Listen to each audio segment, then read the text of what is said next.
Baghmara hilltop outsourcing में हिंसा, गिरिडीह सांसद ने पुलिस पर लगाए गंभीर आरोप, लोकसभा में मामला उठाने की तैयारी। धनबाद के बागमारा हिलटॉप आउटसोर्सिंग परियोजना में हुए हिंसक झड़प मामले में गिरिडीह के सांसद चंद्र प्रकाश चौधरी को पुलिस द्वारा नामजद आरोपी बनाए जाने के बाद उन्होंने जिले का दौरा किया और स्थिति का जायजा लिया। सांसद चंद्र प्रकाश चौधरी ने वरीय पुलिस अधीक्षक और उपायुक्त से मुलाकात की। इस दौरान जिले में चल रहे विकास योजना की जानकारी ली। साथ ही सांसद ने कहा कि हिलटॉप आउटसोर्सिंग में रियायतों जमीन मालिकों को भरोसे में लिए बिना कार्य शुरू करना गंभीर मुद्दा है। साथ ही उन्होंने आरोप लगाया कि इस परियोजना में आपराधिक तत्वों के सहयोग से काम करवाया जा रहा है, जो कानून व्यवस्था को खराब किया।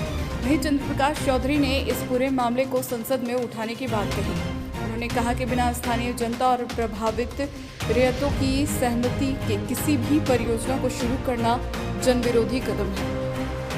उन्होंने यह भी कहा कि ऐसे ठेकेदार जो अवैध तरीके से काम कर रहे हैं और कानून का उल्लंघन कर रहे हैं, उन्हें ब्लैकलिस्ट किया जाना चाहिए। सांसद ने पुलिस की भूमिका पर भी सवाल उठाए। उन्होंने कहा कि हिंसा के मामले में निष्पक्ष जांच होनी चाहिए और निर्दोष लोगों को फंसाने से बचना चाहिए। नामजद आरोपी बनाए जाने पर उन्होंने इसे राजनीतिक साजिश करार दिया और कहा कि सच्चाई को उजागर करने के लिए वह हर संभव कदम उठाएंगे।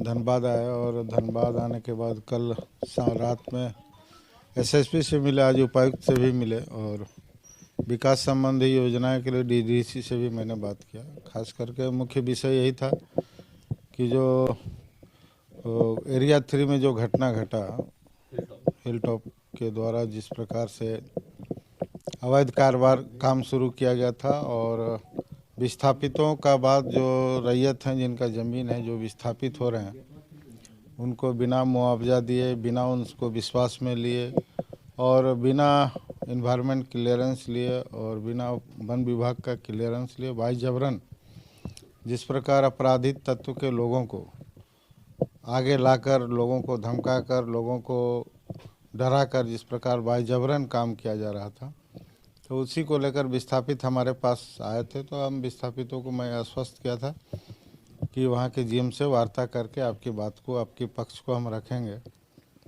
फिर 9 को भी काम शुरू किया। तो इसी में ग्रामीण आक्रोशित हुए कि भाई बिना मुआवजा दिए, बिना विस्थापन किए, बिना पैसा और नौकरी दिए काम बाई जबरन कराना, ये तो उनका अधिकार छीनने के बराबर है। गुंडा लोगों के द्वारा हिलटॉप जिस प्रकार से गुंडा लोगों को प्रश्रय देकर बाई जबरन काम किया है, ये आपराधिक मामला है और इस पर संज्ञान मेरे संज्ञान में भी है। मेरे आवासीय कार्यालय को भी लोगों ने आग लगाया और पुलिस प्रशासन के पदाधिकारी को भी सर फटा हॉस्पिटलाइज हैं।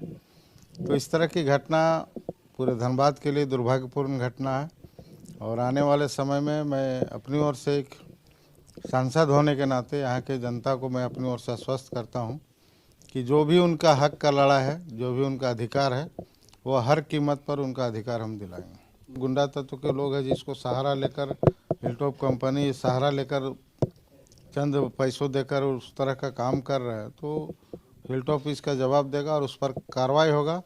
जो उस पर लोकसभा में भी यह प्रश्न उठेगा कि इस तरह का गुंडा तत्व को साथ लेकर काम कर रहे हैं और उस कंपनी को हम लोग ब्लैकलिस्टेड भी करवाने का काम कर रहे हैं। जीएम का है, चूँकि हम सांसद हैं, आज भी कोई भी जनता आता है तो उसकी बात को लेकर पदाधिकारियों से बात करना मेरा